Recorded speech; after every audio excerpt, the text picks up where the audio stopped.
Olá, o tema da nossa aula de hoje é controle de doenças. Bom, conceito de controle, né? É a prevenção dos prejuízos de uma doença, correto? Então eu evito aquele dano econômico que a doença pode causar, né? Principalmente aí no que se refere à questão da queda de produtividade, né? Ele é aceito como válido para fins práticos somente quando é lucrativo, ok? Ou seja, na prevenção e no tratamento de doenças, deviam ser sempre considerados a eficiência dos métodos e o seu custo de tratamento, sendo óbvio que os métodos empregados deveriam custar menos que o prejuízo ocasionado. Ou seja, se o controle da doença ele é mais caro do que o dano econômico causado por ela, não compensa você tratar essa doença, correto? Bom, aqui a gente tem o ciclo da doença, né? O ciclo primário e o ciclo secundário. Então, vamos pegar como início aqui, né, um patógeno que está sobrevivendo, né? Ele está sobrevivendo em uma determinada... ele está na sobrevivência aqui, né, em um resto de cultura, por exemplo. Tá? Então, teve um cultivo, ficou ali um resto de cultura ali na área, né, em forma de matéria orgânica, ele está sobrevivendo ali.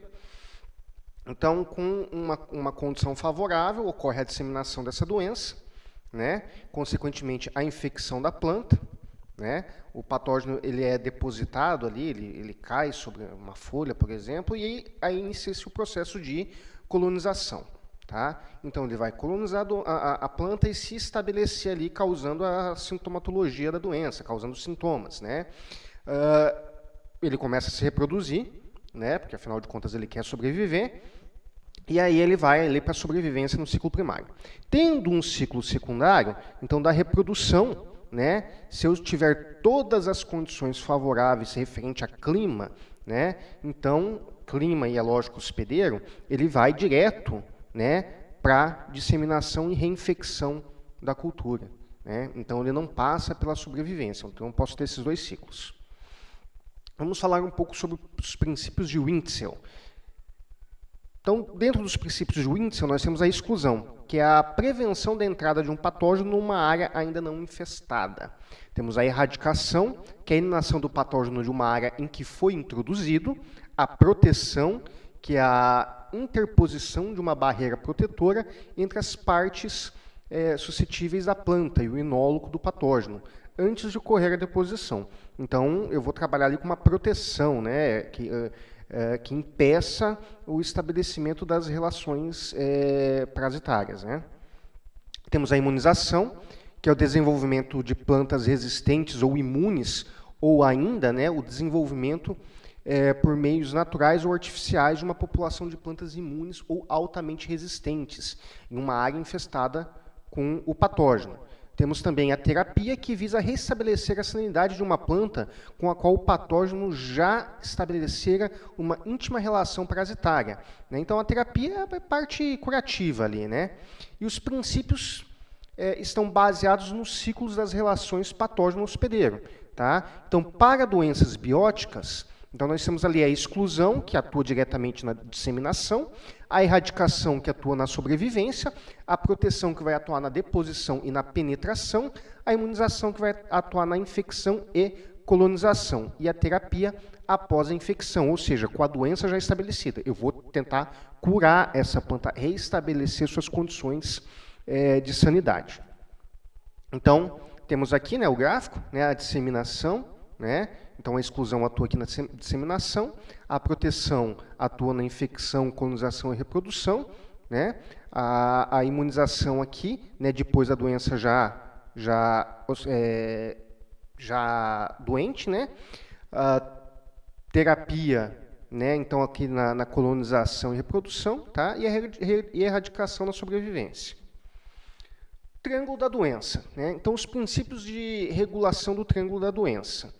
Então, também trabalha aqui no patógeno, né, exclusão e erradicação, no hospedeiro, proteção, imunização e terapia, e o ambiente ali na regulação e na evasão. Tá? Então, a regulação é a modificação da umidade, da temperatura e luminosidade do ambiente, de reação a propriedades aí do solo e de composição do ar. E a evasão é a prevenção da doença pelo plantio em épocas ou áreas quando ou onde o inóculo é ineficiente, raro ou ausente. Então, vou buscar, nessa situação, condições de ambiente que não são favoráveis para o desenvolvimento do patógeno, ok? Então, está aqui, ó, o triângulo da doença, né? Eu tenho o ambiente, o patógeno e o hospedeiro. Então, só tenho doença quando ocorre, né, uma interação entre esses três fatores, né? Ambiente, patógeno e hospedeiro. Então, no ambiente, eu posso trabalhar com a evasão e regulação, patógeno, evasão, exclusão e erradicação, e hospedeiro, terapia, proteção e imunização, ok? Estratégias para minimizar os prejuízos de uma doença. Eliminar ou reduzir o inóculo inicial ou atrasar o seu aparecimento. Diminuir a taxa de desenvolvimento da doença e encurtar o período de exposição à cultura. Os métodos de controle. A evasão, medidas de controle baseadas na evasão, visam a prevenção da doença pela fuga em relação ao patógeno e ou as condições ambientais mais favoráveis ao seu desenvolvimento. As principais medidas evasivas são a escolha de áreas geográficas, né, onde não tenha, por exemplo, a doença instalada ainda, a escolha de local de plantio dentro de uma área e a modificação de práticas culturais, tá, que visam também você evitar a entrada do patógeno. A exclusão, então a prevenção da entrada e estabelecimento de um patógeno em uma área isenta é feita através de medidas quarentenárias. Essas medidas são executadas através da proibição, da fiscalização e interceptação do trânsito de plantas ou de produtos vegetais, através de barreiras sanitárias, por exemplo, né? Isso principalmente atuando em cima de pragas quarentenárias A1 e A2, tá? Mas o que são essas pragas quarentenárias, né? As pragas quarentenárias A1 são entendidas como aquelas não presentes no país, porém com características de serem potenciais causadoras de importantes danos econômicos se introduzidas. Então, se, por exemplo, eu tenho uma monocultura no país que ela seja de expressiva assim, para a economia, e uma doença que não existe no país seja introduzida, ela pode e com certeza causará danos consideráveis, tá? Então é nesse sentido, ok? As pragas quarentenárias A2 são entendidas aquelas de importância econômica potencial, já presentes no país, porém não se encontram amplamente distribuídas e possuem programa oficial de controle, tá? Então são, por exemplo, uma doença que tem em um determinado estado, mas ela não chegou em outro estado ainda. Aí eu busco tentar impedir que essa doença avance. Tá? Então tem um site aqui, para quem quiser saber um pouco mais sobre o assunto, pode estar acessando ele, que vai ver algumas coisinhas aí bem bacanas, ok? A erradicação, ela é vista como eliminação completa de um patógeno de uma região, só é tecnicamente possível quando o patógeno tem restrito aspecto de hospedeiros, né? Ou seja, ele não tem uma grande quantidade de plantas que ele consegue colonizar. E ainda, além disso, baixa capacidade de disseminação. É economicamente viável quando a presença do patógeno restringe-se a uma área geográfica pequena, tá? Aí vai ser viável. Quando ele já está em uma área muito grande, acaba não sendo viável. Erradicação é um complemento aí da exclusão, ok? Medidas de erradicar em âmbito restrito. Então, eliminação de plantas ou partes vegetativas doentes, eliminação de hospedeiros selvagens, aração profunda do solo, eliminação dos restos de cultura, destruição de plantas doentes, desinfestação física e química do solo, tratamento de semente. Então, você já evitar de levar a doença, né, para o campo também é uma medida de erradicação, né, e a rotação de culturas. A proteção é a prevenção do contato direto do patógeno com o hospedeiro. É comumente obtido pela aplicação de fungicidas e bactericidas visando diretamente os patógenos, ou de inseticidas visando diretamente os vetores. Princípio que mais onera o custo de produção. O método, a época, a dose e o número de aplicações, bem como os produtos adequados, tá? Então, são aspectos que devem ser considerados nos programas aí de proteção, ok? A imunização ela, na ausência de uma barreira protetora de controle utilizadas aí pelo homem, ou vencidas estas, né, quando todas as barreiras que foram colocadas não adianta, o patógeno enfrenta por parte da planta hospedeira uma resistência maior ou menor ao seu desenvolvimento, já antes da penetração.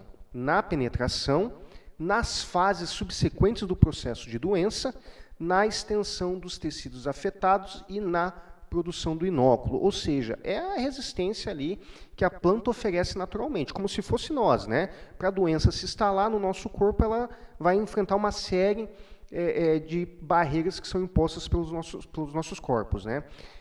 E aí acontece a mesma coisa com a planta. Seja por questões de um pelo mais comprido, que o inseto não consegue chegar, ou uma estrutura de tecido vegetal mais grossa, que dificulta o acesso de um fungo. Tá? Então, são esse tipo de variantes assim. Vários tipos de imunização. A gente tem a genética, resultando aí, então, no uso de variedades imunes, resistentes ou tolerantes, né? Esse método de controle é o ideal, pois não onera diretamente o custo de produção e pode até dispensar outras medidas de controle. Entretanto, muitas vezes ele implica em sacrifício de produtividade e ou valor comercial do produto.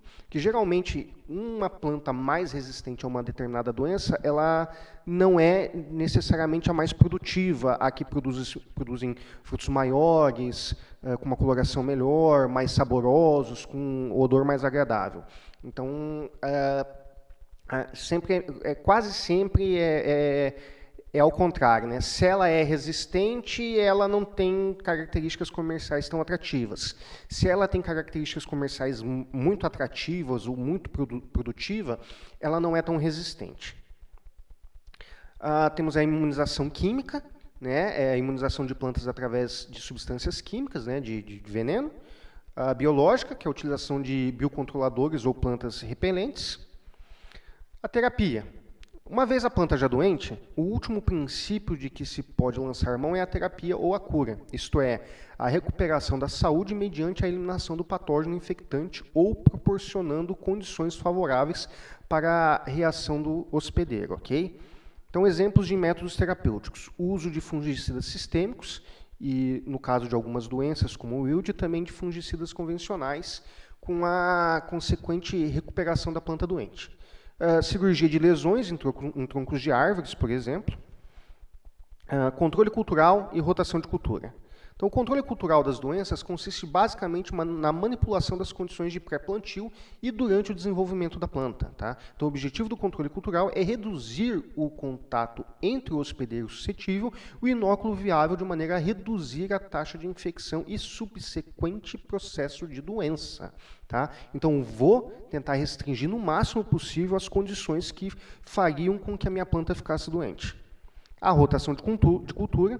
Então, o princípio do controle envolvido na rotação de cultura é a supressão ou eliminação do substrato apropriado para o desenvolvimento do patógeno. Então, a ausência da planta cultivada anual, inclusive de plantas voluntárias e de resto de cultura, leva à erradicação total ou parcial dos patógenos necrotróficos, que são aqueles que sobrevivem no resto da cultura, que vão se nutrir ali, né, desse resto de cultura. Então, a supressão do aumento e ou a destruição do inóculo existente, né? Então, o escape das culturas ao ataque potencial do patógeno, ainda a regulação do crescimento da planta direcionado aí a menor susceptibilidade. Então, são alguns dos princípios aí, né? E por que a monocultura aumenta a intensidade de doenças causadas por patógenos necrotróficos? Por que será isso, hein? Na monocultura, não falta o substrato adequado, indispensável à nutrição desse patógeno. Assim, a presença dos restos culturais na lavoura, onde tem monocultura, assegura a presença dos patógenos naquele local. No caso das culturas anuais, a prática da monocultura reintroduz o substrato do patógeno a cada 4 a 7 meses. Então, sempre eu vou ter resto cultural ali que vai estar alimentando aquele patógeno. Tá? Quando uma determinada cultura, né, após a rotação, pode voltar a ser cultivada no mesmo local? Quando os patógenos necrotróficos, controláveis pela rotação de cultura, forem eliminados ou reduzidos a uma densidade de inóculo suficientemente baixo, tá? Que demore para ele se reestabelecer na área. Isso ocorre após a decomposição dos resíduos culturais e a mineralização da matéria orgânica. Tá? Espécies utilizadas na rotação de cultura. Uma espécie vegetal, para integrar um sistema de rotação, não pode ser hospedeira dos mesmos patógenos da cultura explorada, ou seja, não pode, por exemplo, ser da mesma família. Tá? Por exemplo, ali, né, batata, tomate. Se eu controlar, tem algumas doenças que que colonizam tanto o tomate quanto a batata, e aí eu sempre vou ter inóculo ali. Então, geralmente, as espécies de folha larga, elas podem ser alternativas aí para integrar uma espécie de rotação com gramínea e vice-versa. Tá? Então, tentar colocar ali famílias diferentes, né, gêneros diferentes de plantas, para facilitar que eu evite as mesmas doenças na área. Práticas culturais. O uso de material propagativo sadio, tá? Então é um tipo de prática cultural. A eliminação de plantas vivas doentes, também é uma prática cultural. Eliminação ou queima de restos de cultura. Inundação de campos e pomares. Incorporação de matéria orgânica no solo. Preparo do solo à aração. A utilização de fertilizantes, nitrogênio, fósforo, potássio, cálcio. Tá? Ou seja, uma planta bem nutrida, ela é mais difícil ela ficar doente. Tá? Ainda irrigação, densidade de plantio, época de plantio e colheita, enxertia e poda, barreiras físicas, né, cercas vivas aí. Falar um pouquinho de controle biológico. É uma alternativa ao controle químico, não apresenta efeito imediato, ele demora um pouco, porque a gente está trabalhando com seres vivos, então a população, a densidade daquele inimigo natural ele tem que ser grande, né? Para surtir um efeito, isso demora um pouco. O controle biológico de doenças de plantas pode ser definido como a redução da densidade de inóculo ou das atividades determinantes aí da doença, através de um ou mais organismos, né? Organismos, no caso, antagônicos, que vão se alimentar ou que predam ali aquele determinado inseto ou aquela determinada doença. Tá? Mecanismos do antagonismo: a antibiose, a competição, parasitismo, hipovirulência, predação e indução de resistência. Tá? Então, provavelmente, vocês já conhecem todos esses mecanismos lá da biologia, né? Agente biocontrolador. Então, características desejáveis para um agente: ele ser geneticamente estável, ser efetivo a baixas concentrações. Muitas vezes isso ele a gente não consegue esse efeito, né? Não ser exigente em requerimentos nutricionais, né? Então, eles são um pouco mais rústicos, digamos assim, né? Ter habilidade para sobrevivência sob condições adversas. Ser eficiente contra uma vasta gama de patógenos em várias plantas hospedeiras. Ser hábil para desenvolver em um meio de cultura barato. Isso é muito importante, porque reduz o valor de replicar, né, esse biocontrolador. Ser preparável em uma forma de efetivo armazenamento, ser tolerante a pesticidas, ser compatível com outros tratamentos físicos e químicos, né? Também muitas vezes é bem complicado isso, e não ser patogênico ao homem. Esse é o mais importante, né? Eu não posso trabalhar com organismos que vá causar doença em quem está aplicando, né? Estratégias de controle. Então, controle biológico, né, do inóculo do patógeno, a proteção biológica da superfície da planta e o controle biológico através da indução de resistência. Tá? Então, são as principais estratégias de controle aí que a gente lança a mão com a utilização de controladores biológicos. Okay? O emprego do controle biológico de micro-organismos como agente de controle biológico de fitopatógenos, ocorre principalmente no tratamento da semente, no tratamento do solo, no tratamento de parte aérea da planta e no tratamento de ferimentos de poda. Tá? Então, a gente vai atuar nessas áreas aí. Aí que a gente tem um exemplo de alguns produtos do antagonista formulado e do patógeno controlado. Tá? Eu vou pegar, não vou falar todos aqui, senão a gente vai demorar muito. Tá? Mas, por exemplo, a segunda linha aqui, né? O Kodiak, o antagonista é o Bacillus subtilis, né, uma bactéria, e ele vai estar conseguindo controlar aqui a risoctona e o pithium. tá? Que são os principais agentes causais aí do dumping off, né? Que é uma doença que ataca muito os viveiros aí, que causa a podridão do colo da planta, fazendo com que ocorra o tombamento daquela muda, né? Controle físico. Alternativa ao controle químico, principal método de controle físico é a temperatura, a radiação, ventilação e a luz, tá? Então, a termoterapia, então um exemplo, é o tratamento com água quente de bulbos de plantas ornamentais, tá? Ocorre a eliminação interna e externa do patógeno dos tecidos hospedeiros. Então, o princípio que é utilizado é o tempo e a temperatura, e vai atuar principalmente na diferença de sensibilidade térmica entre o hospedeiro e o patógeno. Então, eu preciso que o hospedeiro aguente aquela temperatura num determinado tempo, aonde o patógeno ele não vai conseguir resistir, tá? Então, um exemplo aqui, ó, 45 a 55 graus, ocorre a eliminação de zoosporos de homicetos patogênicos, tá? Então, de alguns fungos dessa classe. De 60 a 70 graus Celsius, a eliminação da maioria dos fungos e das bactérias fitopatogênicas. De 75 a 85 graus, ocorre a eliminação, por exemplo, de vírus. Tá? Só que daí já é difícil também a gente ter uma planta que consiga resistir a uma temperatura dessa, né? Forma de calor intensa e de curta duração.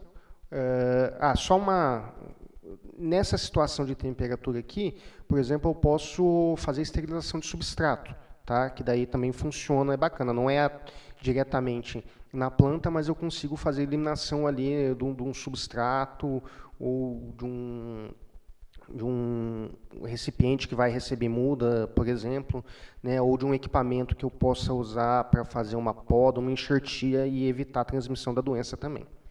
Então, a forma de calor intensa e de curta duração promove a erradicação de micro-organismos. Forma de calor pouco intensa e de longa duração reduz a concentração de micro-organismos. E na cultura de meristemas aí, né, o tratamento por água quente, ar quente ou vapor, tratamento de órgãos vegetais e de solo também, tá? O tratamento térmico, né, do solo também pode ser utilizado, conforme eu já até mencionei ali atrás. Então, o vapor, a solarização. O vapor do solo, ocorre a desinfecção do solo com o uso de vapor. O solo é coberto com uma lona e o vapor produzido por uma caldeira é injetado sobre a cobertura. Ocorre a ausência de resíduo tóxico, isso é uma vantagem, porém ocorre o vácuo biológico, que é uma desvantagem. Então, eu não só elimino os micro-organismos benéficos, os maléficos, mas também os benéficos, né? Como se fosse um autoclave, né? Ocorre uma esterilização completa do solo, tá? Então, eu coloco um maquinário aqui, cubro com uma lona, injeto o vapor, né? E aí você elimina toda a microbiota do solo ali, né? Então, vai desde agentes patogênicos até bactérias da rhizosfera que poderiam auxiliar na fixação de nitrogênio, de fósforo, né? E aí você perde essas bactérias, né, benéficas aí para a planta, tá? Mas é um tipo de controle que a gente utiliza, dependendo do tipo de doença que você tem ali, às vezes compensa você fazer essa esterilização completa. A solarização é a desinfecção do solo com o uso de energia solar. Então, o método consiste na cobertura do solo com filme plástico transparente antes do plantio, preferencialmente durante um período de maior incidência da radiação solar. Então, você vai molhar muito bem aquela área e aí você vai colocar esse filme. O problema é que eu vou ficar com um período muito grande de meses com ela desocupada, porque essa solarização, diferente da introdução de vapor, ela é demorada. Tá? E ocorre a eliminação selecionada, seletiva, né? Então, eu mato os organismos patogênicos, mas eu consigo manter os organismos benéficos, tá? Então, ele não provoca um vácuo biológico. Então, tá aqui, ó.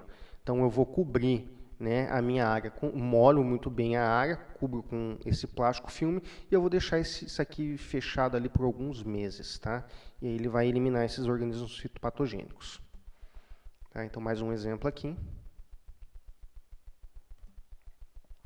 A refrigeração, mais conhecida e mais utilizada, não provoca desinfecção, ela apenas retarda ou inibe o crescimento de patógenos, tá? Então, muito utilizado aí para pós-colheita, né? Então, para o fruto durar mais tempo na prateleira e por aí vai, tá? Então, é o resfriamento do vegetal ali, né? Digamos assim.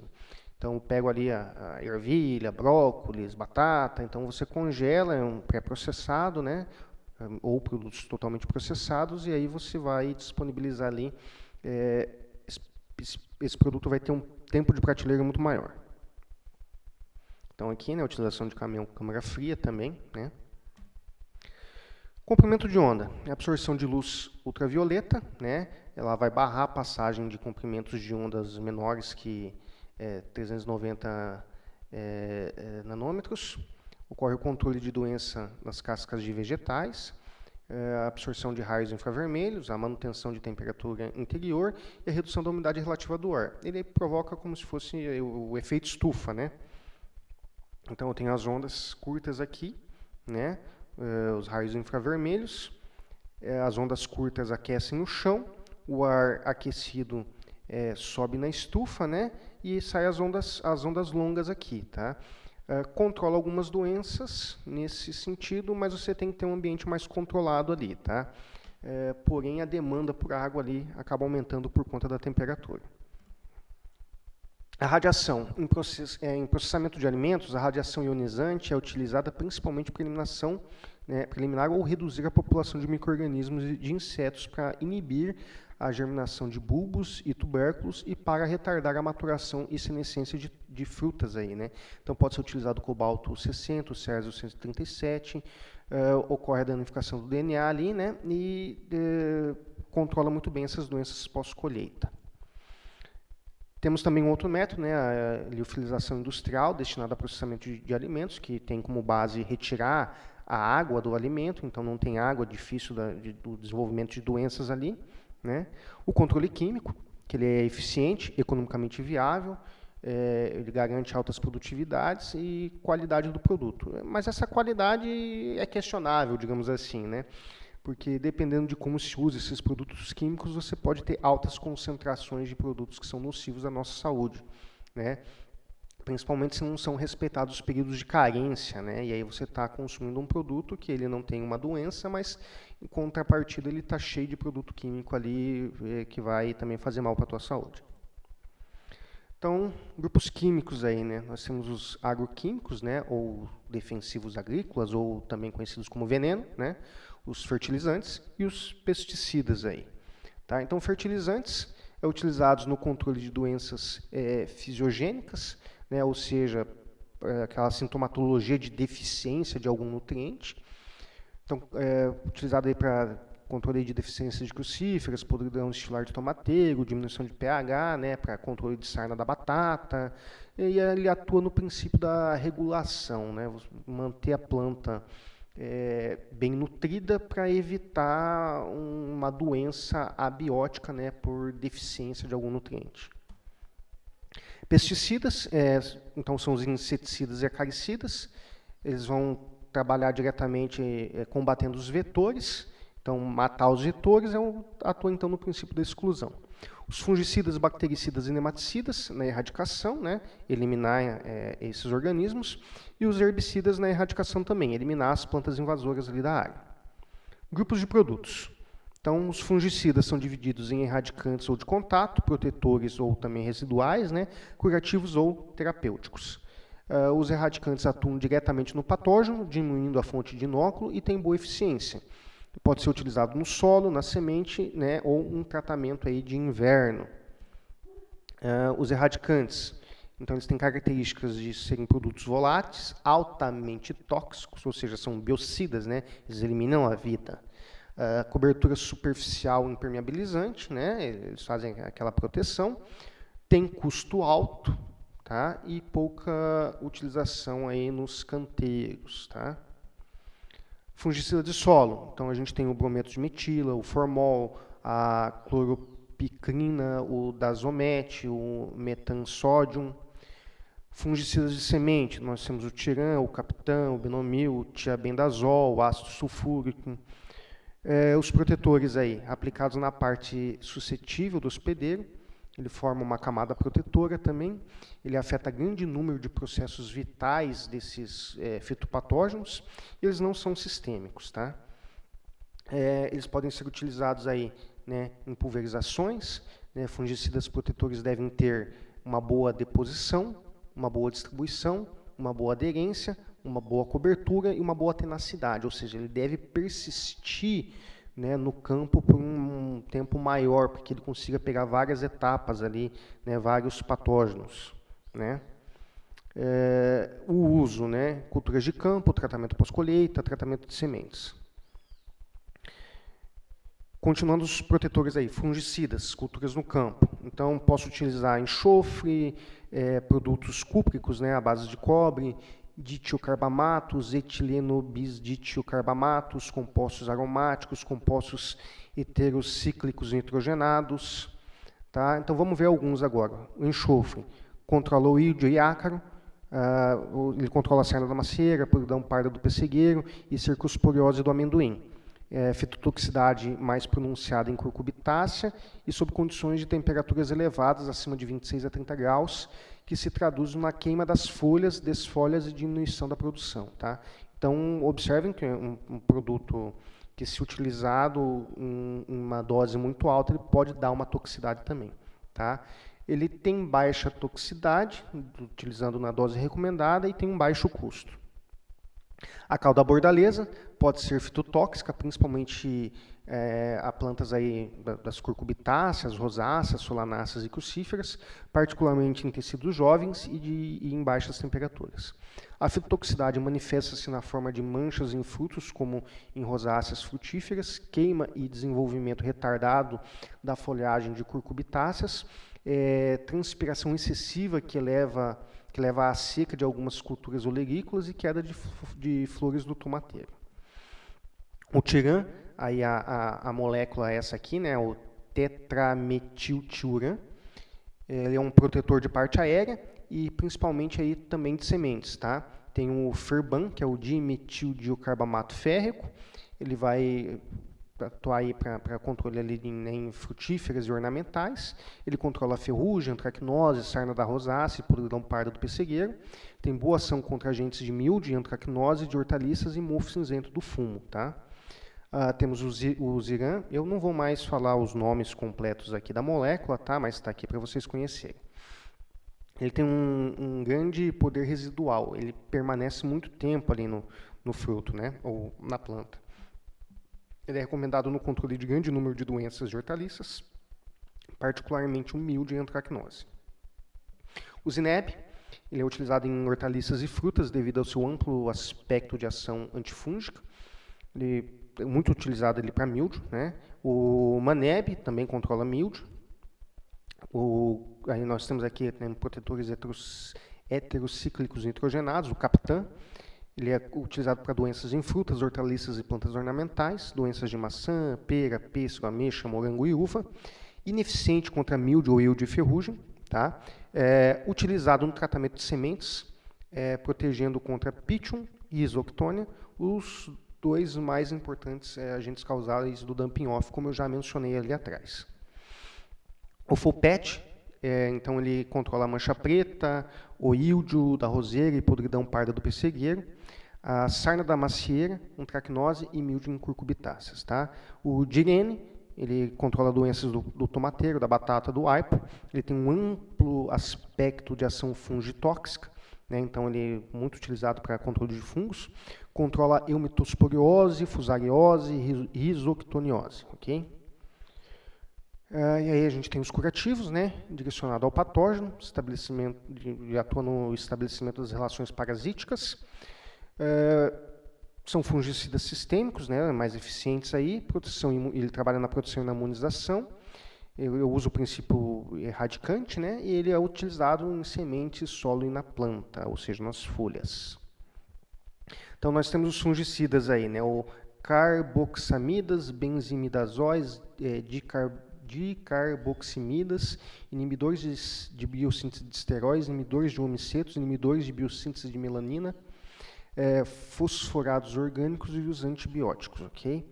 Então, o carboxim, né, ele é para trabalhar ali com sementes de cereais, né, então, principalmente contra o carvão e a cárie, né, de amendoim e de hortaliças, ele acaba controlando a risoctônia. O oxicarboxim é utilizado no controle de ferrugem, particularmente a ferrugem do feijoeiro. Tá? O Benomil um amplo aspecto de fungos, ele controla as comicetos e os fungos imperfeitos, ainda a base de homicetos, né, que são os carvões e as cáries também. O carbendazim, quando ela é uma mistura, né, do benomil e do tiofanato metílico, né, ele é menos eficiente no controle das mesmas doenças, tá? O tiabendazole é um dos poucos produtos permitidos em tratamento pós-colheita de muitas frutas, como o mamão e a banana, amplamente utilizado no tratamento de sementes. O iprodione é utilizado no tratamento de semente, de solo e de parte aérea. Então, para alface, ele controla a podridão de esclerotina, para o alho, a podridão branca, batata e tomate, pinta preta, para a cebola, mancha púrpura, para a cenoura, queima das folhas, para o pêssego, a podridão parda, para o crisântemo, morango e videira, um mofo cinzento. Okay? O vinclozolin, ele controla doenças causadas por botrites, esclerotínia, esclerótium, monilínea e foma. O prosimidone é indicação idêntica aos demais fungicidas desse mesmo grupo.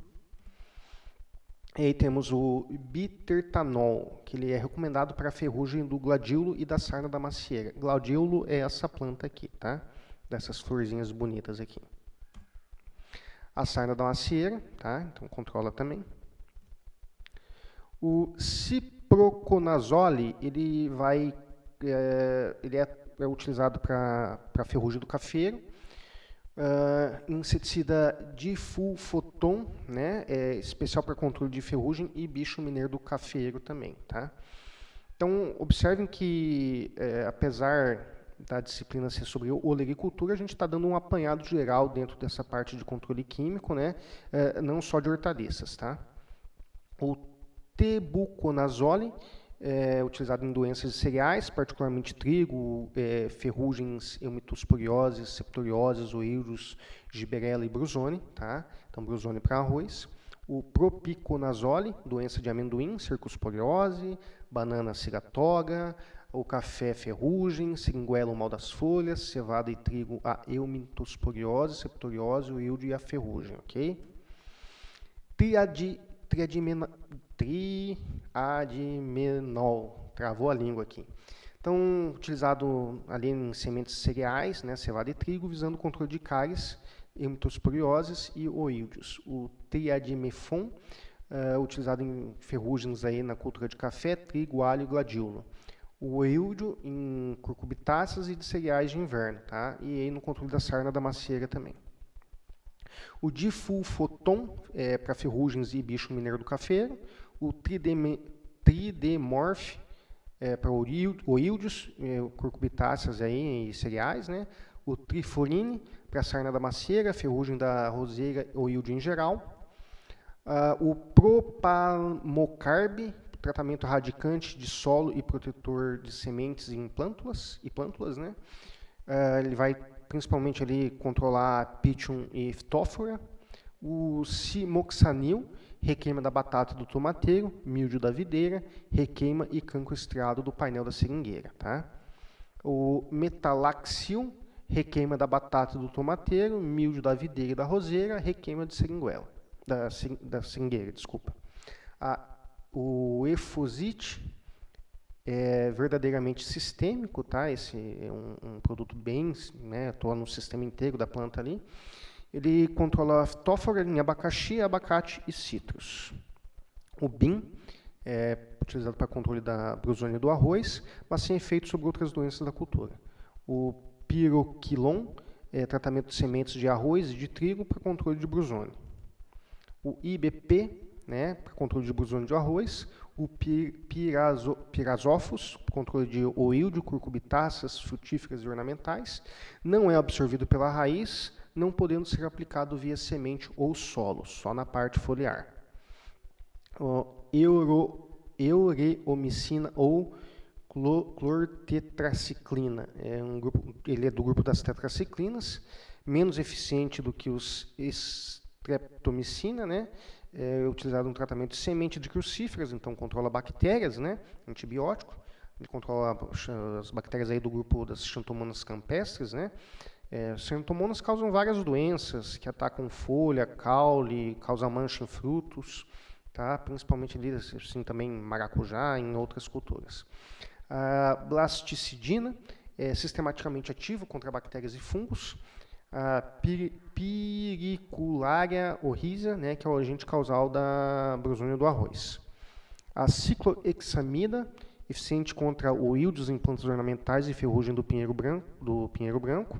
A streptomicina, que vai ajudar aí no combate do crestamento bacteriano de feijoeiro e da soja, canela preta da batata, mancha gular do pepino, podridão negra das crucíferas, cancro do tomateiro, podridão mole da alface, requeima da batata e do tomateiro, míldio do brócolis e oíldio da roseira. A streptomicina, streptomicina, isso. Ele atua em mutantes de Xanthomonas campestris vesicatória e de Clavibacter michigaliensis. Ele é resistente, que são resistentes a esse antibiótico, tá? Não, desculpa, gente, eu me equivoquei aqui. A streptomicina, ele é utilizado no controle de bactérias, porém tem as Xanthomonas campestris vesicatória e Clavibacter michigaliensis. Existem algumas bactérias dessas que já são resistentes a esse antibiótico, tá? Que sofreram mutações e são resistentes. Ele controla essas bactérias, tá? Porém existem algumas que são, digamos assim, as superbactérias, né? Que tiveram mutações e hoje já são resistentes a esse produto. A casugamicina, que é utilizada no controle da brusônia do arroz, bactérias fitopatogênicas do gênero Pseudomonas também. E quais são os objetivos, né, da utilização desses produtos? Minimizar o desenvolvimento das doenças e, consequentemente, o desenvolvimento do patógeno. Limitar a resposta do patógeno de tal forma que as medidas de controle aplicadas sejam duradouras e que o custo do controle seja o menor possível, que haja um mínimo de efeito indesejável sobre o ambiente e o homem, ok? Cuidados que devem ser tomados na aplicação. Então, observar muito bem o número e intervalos de aplicação, evitar aplicar mais do que deve, né? Tomar cuidado com os prazos de carência, utilizar a DL50, né, a dose letal ali para matar 50% da população, os efeitos colaterais, né, observar muito bem eles para ver se, né, não são muito sérios e tomar os devidos cuidados na hora da aplicação, principalmente na questão da utilização de EPIs. Verificar a persistência desse produto no campo e no vegetal, né, e aí está diretamente ligado também com o período de carência, a compatibilidade com inseticidas e micronutrientes. Então, sempre que possível, maximizar as operações, utilizar ali, vai fazer uma aplicação de alguma coisa, tem produtos que são antagônicos, que não podem ser utilizados juntos, tá? Porque a molécula ela vai virar outra coisa e não vai resolver em nada, então não vai ficar ineficiente. Então, verificar a compatibilidade, sempre que possível, aplique mais de uma coisa. Verificar a sensibilidade da cultura e o modo de ação do fungicida, ok? Pessoal, obrigado aí. O vizinho está chamando o gato aqui, ou o cachorro, não sei, tá? Não sei se saiu a voz dela gritando aqui, mas a gente fica por aqui.